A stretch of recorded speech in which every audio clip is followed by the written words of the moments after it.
All right. My guest today is Laurie Wasserman, who is a registered dietitian and founder of Life Hive Nutrition, which is a multi-location nutrition counseling, a firm that helps thousands of clients reach their wellness goals. Laurie is also an educator. She brings her passion for healthy eating to many large corporations through on and off-site lectures and cooking demonstrations. Laurie is a mother living in her second spring chapter in her mid 40s. And I am so happy and grateful that you said yes to being on the podcast today. I am so happy and grateful to be here with you, Kit. It's So fun I am to, excited to meet your viewers too. yeah, fun to see you. We met last year at a retreat in the Berkshires, the Western Massachusetts. And I I enjoyed the retreat itself, but I really, when I think back to it, it's the moments we spent together on our walks and talks that I remember the most and are like the fondest memories. Yeah, that was the most immediate bonding of 14, was it 14 women I Mhm. have ever seen in my life. I will always remember my time there with you guys. It was really special. Yeah. And the topic was around intuitive eating with our teacher, Jenna Hollistein. I believe that's Yeah. her Mhm. last name. But let's come back to you. And I would love for you to give us a little mini cliff note of you, of your life, where you were raised and how you grew up and what sort of brought you to doing what you're doing today. Doing what I'm doing. So I grew up in New Jersey in a suburban town called Cedar Grove. Um, I was an only child. I had my parents divorced at age 7. I grew up in a really like nice normal household. My family is great. I feel almost as if I experienced, I mean, these were the 90s. This is when um body image stuff was really, I think, at its height. And in my opinion, I think it's starting to kind of level off and we're becoming so much more accepting now. But at the time that I was in my teenage years, and you too, Kit, and probably everybody listening, um, and early 20s, it was really difficult. I mean, these were like the Kate Moss days. These were the days where like skinny is better. And when I was young, I did a lot of dancing. And when I was in my late teens and early 20s, I did some modeling. And it was a tough scene to be in back then. And I think I really kind of suffered the brunt of it in some ways, being, near New York City. And so I had gone to school for a degree in finance. And when I found my way out and into the financial world, I realized that I had work to do on my eating and my balance and my body image. So much so that I couldn't really focus in the financial world. So I went back to school. I bartended for a whole bunch of years and put myself back through it all over again right when I came out, and went back for a degree in nutrition. And, maybe at that time it was the maybe at that time I was thinking, let me learn how to control my eating even more. If I'm being honest, I think Hmm. a lot of dietitians will tell you that they got into a career in nutrition to make their eating disorders worse versus to make them better, honestly. But the result that I had was that I did learn balance, and I did learn. It took me years, but I did learn throughout that education so much about myself and about my body, and so it brought me to a place where I feel like I could really understand my patients. And I think most people suffer from disordered eating, whether it's eating too little, too much, or, over exercising, or just feeling like plain bad about their bodies. And so I'm really happy that I used my education to feel better myself and then to work with other women who are struggling with the same. Hmm. Yeah, you get to be authentic when you work with your clients because you know exactly what they're going through or have gone through, because you did it yourself. Yeah, and it's almost everybody struggles with it. I mean, I just said this. I was talking to a bunch of women a Mhm. couple weeks ago, and of the thousands of clients we've seen, I can remember the names of the women who walked in with healthy body image and a healthy diet and just like balanced way Mhm. of life. It's like everybody struggles with this. Mhm. And I don't think most people realize that. They come and say, well, how come it's just me? How come when I go to a party, all my friends do whatever they want and they all think normally about food? Like, no, Mhm. they don't. No, they don't. Not in this culture, they don't. Yeah. They struggle just like you do, just like I do, just like we all do. So, Yeah, and talking about women in our age group, we were socialized to to think that way, to worry about how we look and certain foods that we should or shouldn't eat, that kind of thing. So to undo that takes a lot of work. yeah. And then also there's the science end of it is that we grew up during the fat-free era Hmm. where everything was low fat and everything had a ton of carbs. And so nobody learned how to preserve energy within their own body. You were constantly seeking it from the next hit of carbohydrate. And with Hmm. no fat in our bodies, we weren't able to sustain our hunger, our satiety. Right. So with that ingrained as well, it's even 10 times harder to because it's like you're spinning wheels all the time. So you got to break that mentality as well, which has come as like a huge relief. This new understanding of eating fat and proteins differently, and Hmm. so it's been really helpful for women that we work with to say, hey, guess what? Everything Hmm. we learned is out the window. Let's try eating fats, and it's like, whoa, I feel so much better. Yeah. My skin looks great. I'm always satisfied. So I think we're coming into a much better era right now.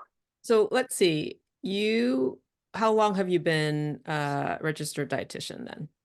So since 2009, I've been a registered dietitian. I've been in private practice the whole time. Mhm. And I opened my own practice with a partner in 2017. And then just this past September, I broke off on my own and opened up Life Hive Nutrition, um, which is a one-on-one counseling group. We are really essentially a group of registered dietitians. There are 17 dietitians in our practice, and I'm so proud of them because they all bring their own flavor. Everybody's got their own style, their own personality. They're all different ages. These women, they are, um, and I would have a man on our team if we could, but I just don't at this point. But I love this group of women. Some of them specialize in eating disorders. Some of them specialize in pediatric and gut health and um, chronic disease states, and it just is a wonderful crew to bounce ideas off of. Yeah. I mean, it's so important because we all have different challenges, But I was curious because you've been doing it long enough that you've probably seen the evolution of nutrition, at least in the United States, right? As far as what was recommended back in the late 2000s to, today where it feels like almost like different recommendations in some ways, but I know that the core of it, eating whole, nutritious, delicious foods is always there. But is low fat better? Is more fat? How many grams of what? I mean, the nitty-gritty is probably completely different than when you started. What's funny is that if you open a textbook Mm, or if you search on, the government sites, you're going to see about the same thing that you've seen for the past 50 years, just in a mm, different version. hmm. I think, at the risk of being a little radical, I think the the government has a hard time letting go of their original recommendations and taking a step back and saying, oh, we were wrong. So Mm. there's really not very much change in the backbone of it. The change is coming from people who, I think, with social media and all of this, and the web, we've been able to have ideas kind of shared, and there are groups and groups and big populations of people and doctors um, and homeopathic people and that believe otherwise and have a big enough audience to make a difference. So the like I said before, this like the low fat, high carb, that's still a thing. That's still recommended. It's still recommended to not eat too much saturated fat because you'll get heart disease. It's still recommended that 50% of your diet comes from carbohydrate.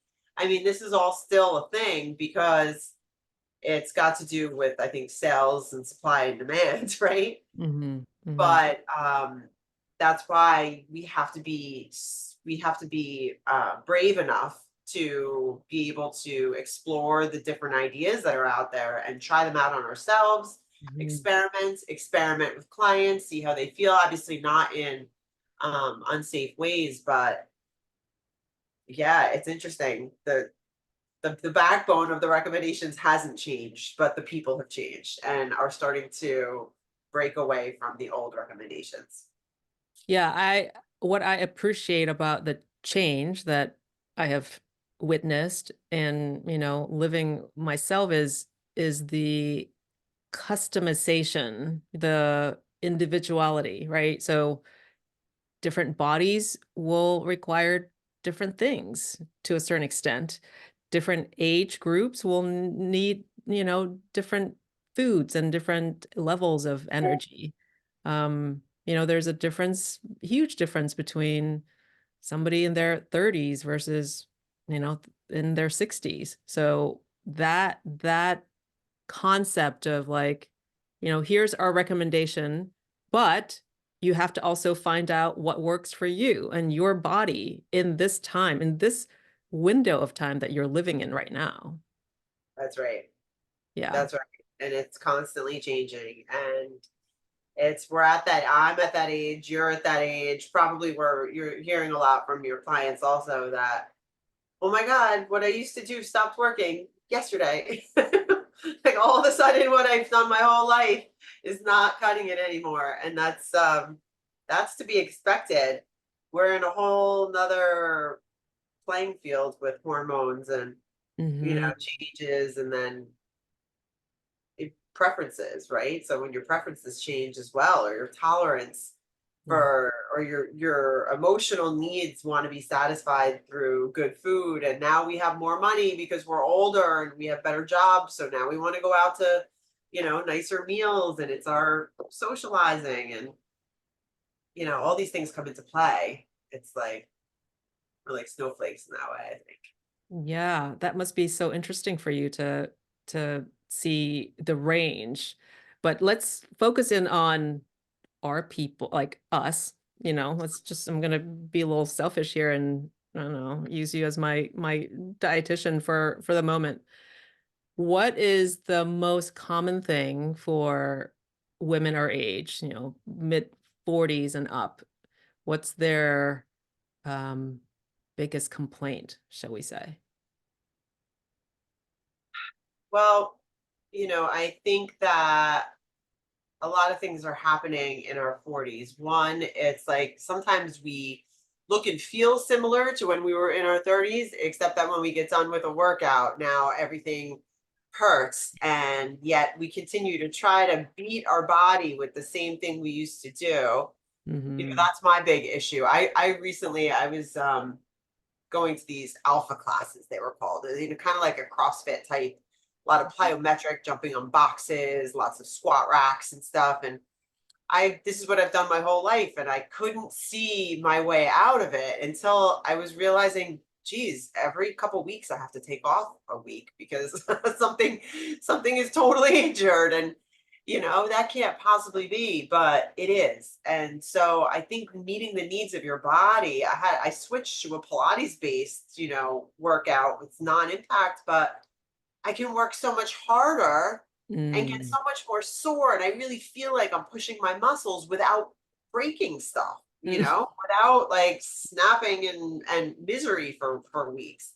So I think, women need to learn to adapt as well as adapt their workouts, but also in our 40s, we start losing muscle mass at an alarming rate. It's Mm. unfortunate, but that's, I think, the crux of why we have a hard time maintaining the same body shape in our 40s with what we used to do. It's because um, our body doesn't make the same hormones necessary to retain all that lean muscle, and in replacement of the lean muscle, when that starts going down, our body fat starts to go up.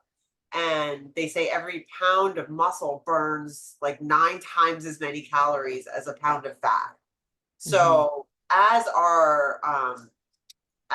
our body becomes increasingly fattier and less muscular, what we're eating doesn't do it anymore. And we find ourselves eating less and less and less just to maintain the same weight.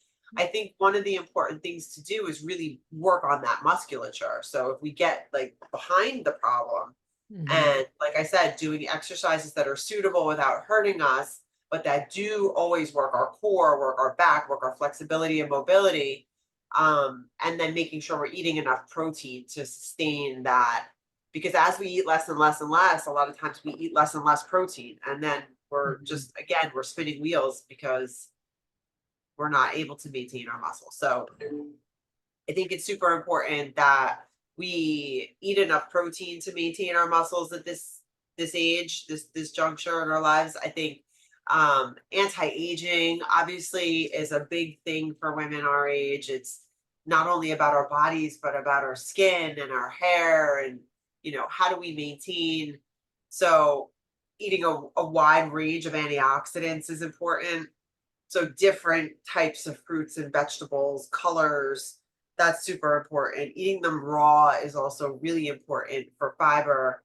Um, and I think another helpful piece actually is, and I'm not saying intermittent fasting at all. I'm saying fasting for enough hours a day that our body can become empty Mhm. and process what's inside, rather than, because we get in this habit of rushing around, we're working, we have kids, and I know myself, I'll eat up until the minute I fall asleep and then eat the minute I get down in the morning, starting Mhm. with my coffee. And it's just, there's not enough time sometimes for your body to be empty to process what it's got on board already, right? Mhm. And when we're empty for 12 hours, we enter a place called autophagy, which, is the dead cells kind of slough off and clear from our body, allowing us to make new cells. And that's very renewing, and it's about longevity, and it's great for skin and hair and all these things. So it's thousands of years old. They've been doing this for thousands of years. It's just our culture has, become obsessed with picking all the time. Mhm. Um, so I think definitely allowing 12 hours at night for us to just, settle and digest is important. Yeah. Got Yeah, that, I we I got the antioxidants, right? The protein. mhm.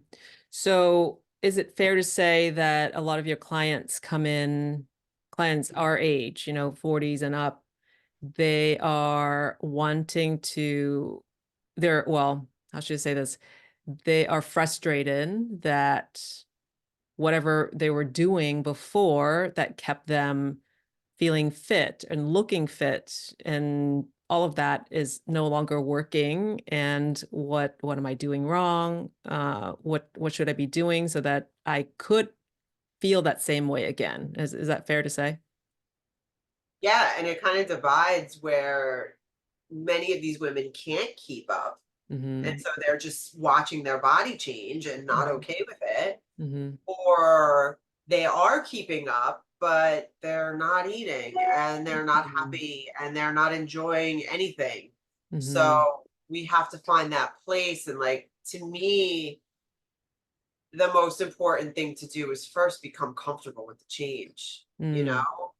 first become okay with the fact that we are not 25 anymore and we're not supposed to look like we're 25 at this point. Correct. You Right. know? Yep. How do we let that go? And that's probably the hardest part of all. Yeah. Yeah. How do you, as a dietitian, help them with that piece? I really talk them through. I do a lot of like reminding them. What I see so much, it's so sad, is that women, as they get older, they look back at pictures from when they were younger and they all say the same thing. Oh my God, I looked awesome, but I was never happy. Oh, I never felt like I looked good enough. yeah. And you got to remind them that when in the end of your life, you're Mhm. not going to care whether you had Mhm. an extra 5, 10 pounds on you then or didn't.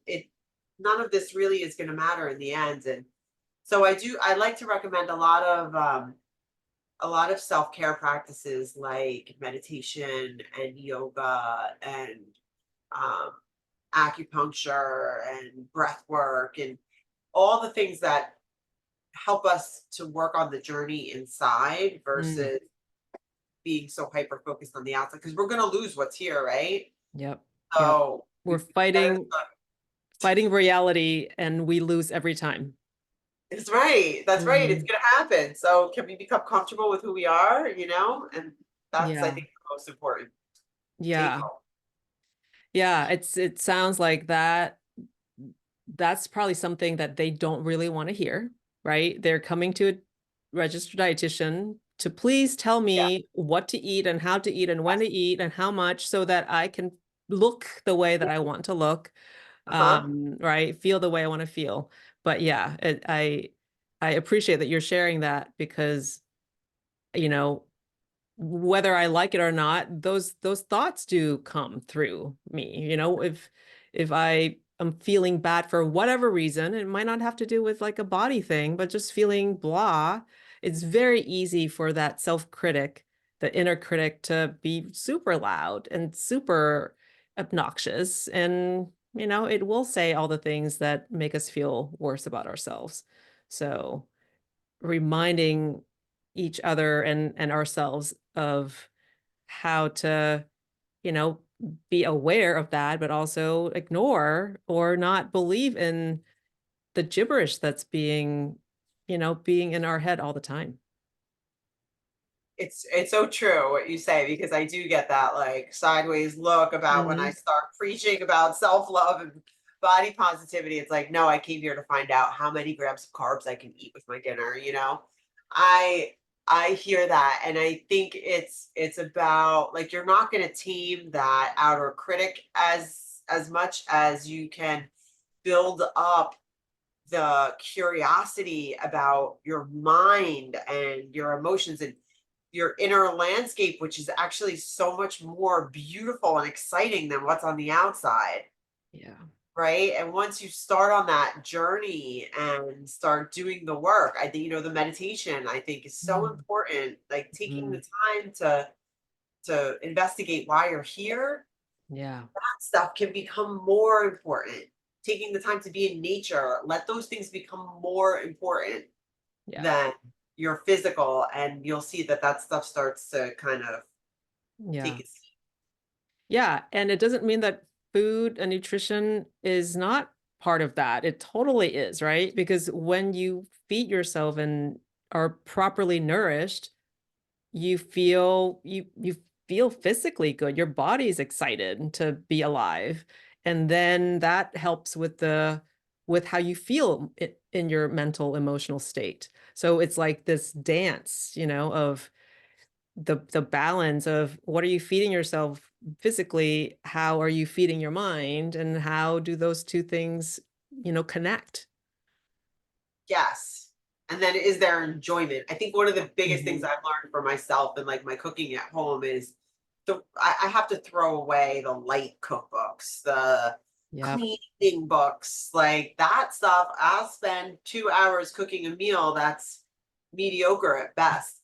And that just reinforces that I'm not caring for myself because I don't love what I'm eating. So Mm-hmm. if you're cooking at home and you're using all fresh ingredients and it makes your vegetables taste 10 times more amazing if you put butter on them, put the Mm-hmm. butter on them, put the cheese on them, whatever. You're cooking at home and you're not eating garbage. Mm-hmm. So, like allowing yourself the space to cook delicious stuff, and you get fuller faster Yeah. and you're satisfied faster. So you're not overeating. So, Yeah. Oh yeah, yeah. That's a whole conversation that you and I know about this, right? The satisfaction factor, the flavors and the fat and like how easy it is for us to actually be satisfied with what we're eating physically and emotionally versus what you think you're supposed to be doing, like the shoulds that get in the way. right. Yeah. And That's that's absolutely right. yeah, That's but I don't think a lot of people know that piece, right? Because they think that feeling satisfied means doing the right things. yes. And what's wrong with me if I'm not satisfied by a bowl of spaghetti squash with a tablespoon of tomato sauce? And no, it needs body. Like maybe you need Yes. to mix in some pasta noodles in there and Yeah. be happy that you also incorporated the vegetable. Right. Right. You know, it doesn't have to be so absolute, Yeah. you know? So I know that you incorporate a lot of intuitive eating principles and mindful eating techniques in your work and your coaching. What's the response from people who've never done it before or even heard about this way of nourishing themselves? Like how do they respond to it at first? It depends on how gently you introduce it. Mm, If you walk in, picture most women have spent a lifetime, yo-yoing and being on every diet and plan there is. hmm. And then you walk in and say, have whatever you want until your body stops needing it. Just stop dieting. Yeah, yeah, yeah. Sometimes that's not so well received or so even understood. But if you Mm, apply little principles at a time, like I think starting with never allow yourself to be hungry. Like never mm, wait until you're feeling hunger signals. If you're actually hearing your stomach growling, you waited way too freaking long. Like you should have mm, eaten 15 minutes ago. As soon as you started to, realize, even maybe it was the time that told you, like, geez, I haven't eaten in 4 hours. Some people don't connect with their body and know when they're hungry. But making sure that you don't get yourself into a starvation place mhm, is the most important, to me, is the most important first principle to master. mhm. And I think Yeah. people can understand that better, that because that's just a bite-sized thing. But to walk in and drop the whole intuitive eating thing all in one shot can Mhm. feel, you know, too loosey goosey to a lot of people. So pieces, Yeah, in small bites, shall we call them? small bites, exactly. Small bites, big bites, whatever kind of bites you need. Yes, yes. Well, I think people are scared when they hear that what you just said, do whatever you want, eat whatever feels good or looks good to you. And because we're not socialized to give ourselves that permission. Plus, doing so means going off the rails, right? Falling off the wagon, however people think of letting themselves go, which is the opposite of what intuitive mindful eating is about. To me, it's if you trust yourself, like if you want something crunchy and sweet at the same time, then trust that that's what your body is wanting and go find that thing. But Yeah, the yeah, I think it comes down to that trust piece, right? Do you trust your body and what's it saying? And it's really hard when people haven't been in their body for a long time or have never been in their body. They live a lot of time from the head, from what they think they're supposed to be doing. So it's that tuning in and connecting with that, that inner wisdom. That's exactly right. And if you're not tuning in and connecting, whether it's giving yourself support or seeking support on the outside, it's all too easy to go off the rails with that approach. So I Mhm. think if you're going to get into a real intuitive eating mindset and you really want to try it out and give it your best shot, you need to make sure that either you're checking in with yourself every day through journaling, through meditation, taking that time, or that you have the support on the outside that you're checking in with, right? If you see a dietitian every 3 months because your insurance only covers 4 visits a year, and in the beginning of the quarter, the dietitian tells you just, try intuitive eating, try eating whatever you want. I mean, that's going to be kind of hard for a lot of people. It's, can you check in at least with yourself Mhm. constantly? Yeah, I am all about accountability, especially if I trust that person or that group. I love knowing that, the work, whatever it is, but we're talking about intuitive eating, I'm responsible for that work on me, but I also have this support team that I can go to anytime, or I can touch base with, or I can be vulnerable with and real with, and to also hear that they might be doing the same things as I am, or talking to a mentor who can help guide me if I feel like, ooh, what am I supposed to be doing right now, kind of thing. Where So do you find that team? Is that your friends? Is that your peers? Like, what is that team that you can check in with? Who is that for you?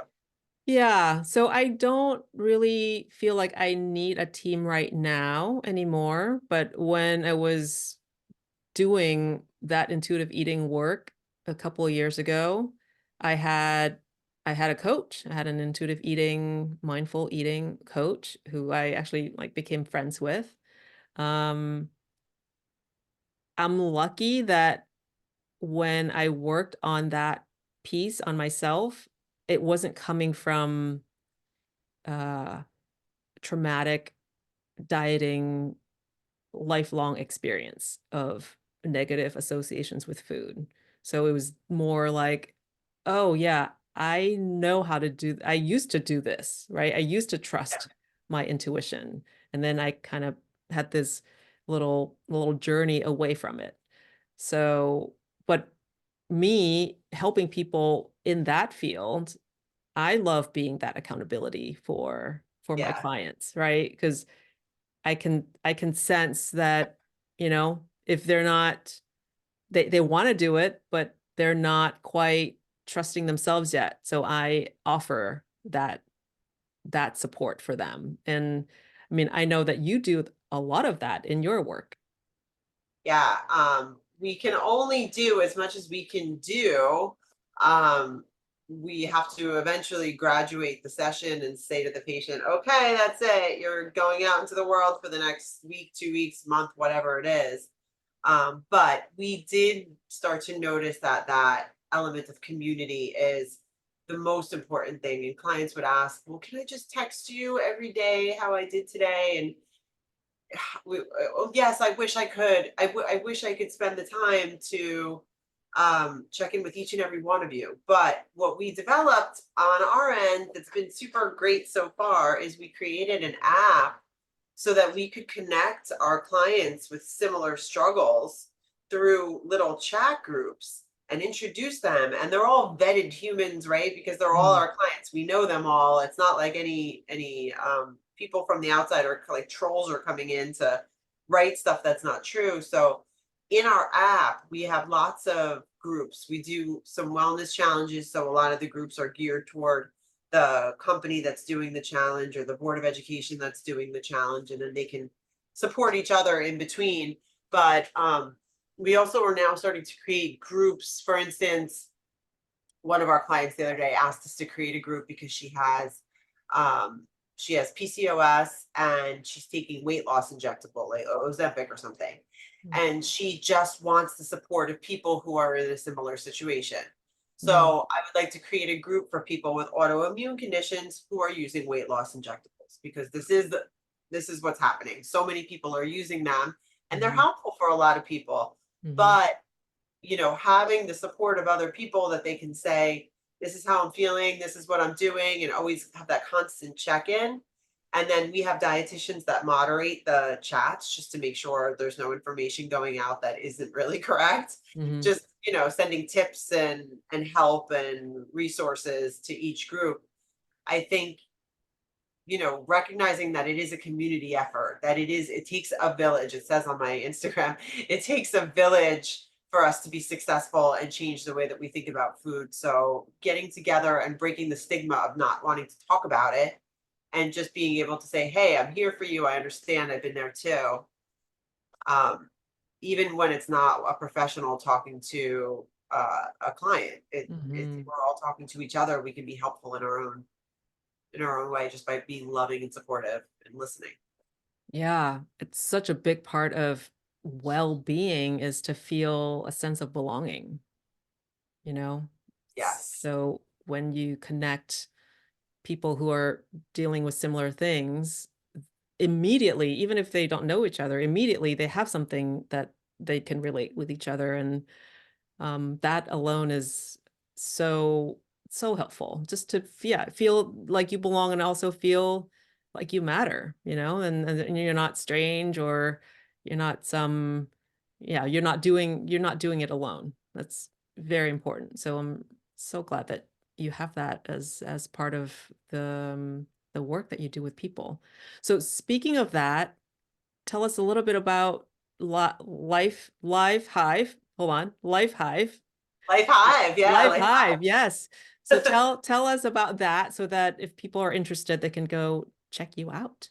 Oh, yes. Do come check us out. So, Life Hive, the name, I know it sounds a little funny it doesn't roll off the tongue as easily as you'd like, but it makes sense when you realize that the hive is the community. The hive is the Yes. app. The hive is the communication in between, the vulnerability in between.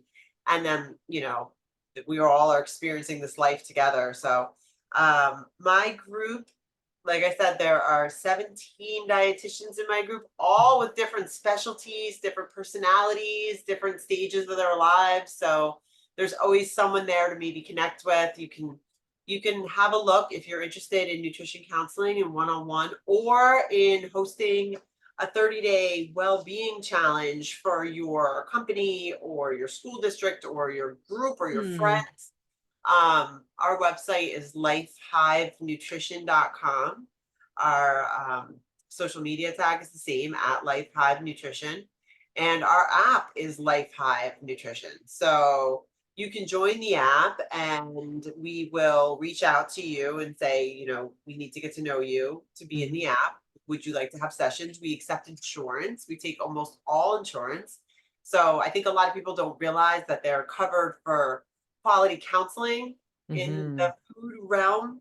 And a lot of people don't pay anything and they have constant support. So Amazing. we can help you figure out whether that's you. We can guide you toward calling your insurance company to find out exactly what your benefits are. Mhm. And yeah, we would love to meet with you on this side.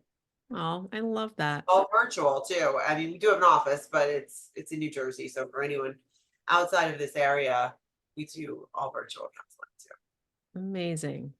So before I let you go, I would love for you to pretend like you're meeting for the first time a 48-year-old woman who is going through perimenopause or menopause already and just not feeling great. Not so much, maybe not so much about the body and the changes, but like just physically, might be achy and not sleeping well and having hot flashes. What would be your recommendation for that woman to maybe stop doing or start doing?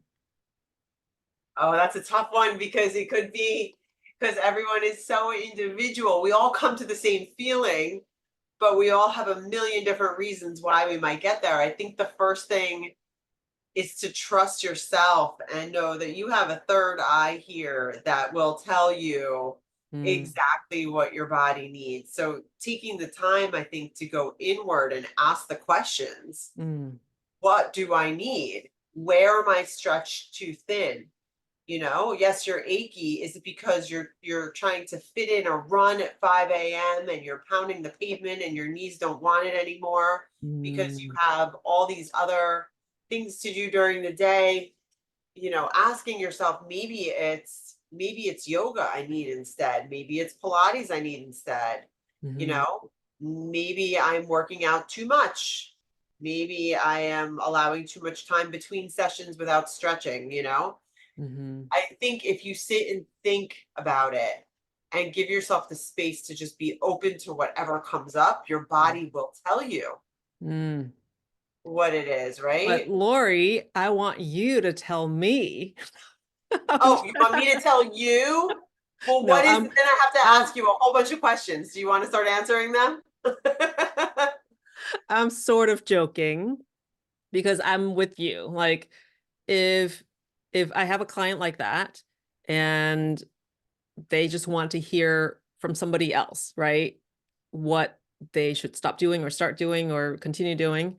Um, Probably more than 50% of what I would tell them or you would tell your client is something that that person already knows, right? So for Yeah, instance, it's probably should drink more water, probably should sleep more hours or not yeah, sleep with your phone in your bed.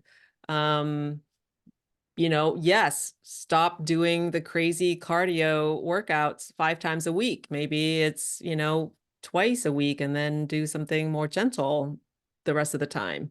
So totally, like I'm with you. We already know the third eye. Are we listening? Are we trusting that? But I'm going to come back to you again because this is like me asking, and I know like 99% of women our age are asking as well. Is there something that we like, you know, across the board should do less of, should do more of? So, for instance, what I'm thinking is people who drink alcohol, you know, decreasing the amount of alcohol drinking is probably going to yeah. be helpful in this age. Um, Added sugar in the foods that they eat, right? Is it no sugar at all? That's probably too restrictive. And for a lot of people, that's not what they want to do. So I'm just giving you some leeway, but So just let's wanting to hear it from a registered dietitian. okay. So let's see if we can narrow it down to five good 5. I points. like it. Healthy fats for our brain, right? First Mhm, thing, correcting our brain and the way that we think about ourselves, because probably we're doing great. It's just our brain telling us that we're not, right? mhm, So, healthy fats will make us feel happy, satisfied, help us with our memory, help us cognitively, to help our skin, helps us to feel youthful. So, healthy fats, healthy fats. So, what are healthy fats? Avocados, nuts, oils, olives. Sometimes it's cheese and sometimes it's dairy. I mean, sometimes this is where our fats come from, and that's fine too. Um, mhm, Animal fats are, I believe, are healthy fats. mhm, If you are not a vegan or a vegetarian, mhm. um, eating a nice fatty cut of meat is not the worst thing. It's Yeah. actually good for us. I think that's important. Um, One that maybe we're not thinking about, and I can tell you that's made a big difference for me. I have mine here, is switching from coffee to tea has Mm, been really helpful for me. I think a lot of us don't realize because we're so caught in this coffee rut and mhm. sometimes drinking multiple cups a day Yep. that it produces anxiety and it's dehydrating Yep. and it can cause stomach pain and discomfort. And we are so ingrained that we need our coffee. Yep. But I recently took a trip into the city to get a whole bunch of beautiful teas so that I would feel inspired to make the switch from Mm, coffee. And it mm. has made such a difference in my hydration status, in my mood. It's the energy is level and calm versus like racy and then crashy. Yeah. So I think that's a good one Okay. for sure. So Being sure less that sorry, less coffee, or is less it coffee. caffeine in general? Like what if people do other versions of caffeine? Well, the caffeine from tea is different than the caffeine in coffee. Mm-hmm. Coffee is it's a bitter bean. It Mm-hmm. causes stomach distress, and it's Mm-hmm. a much harsher. It pushes us higher and then crashes us down. Where if you switch and you do like a cup of tea, you're going to get about Mm-hmm. half as much caffeine, and you can spread it out and get a smoother, Yeah. just more peaceful Yeah. Okay. buzz, caffeine buzz. Um, I think that it's important, like we said before, that there's protein in every single meal. Mm. If you're vegan, vegetarian, it's extra work, but you got to do it. Mm-hmm. You got to just make sure that there is always a protein source in every single meal. Otherwise, we're not going to get enough. Because if you like a nice rule of thumb is if you take your weight in kilograms, Mm-hmm. so your weight in pounds divided by 2.2 will give you your weight in kilograms. And then trying to get nearly that amount of protein every day in grams of protein.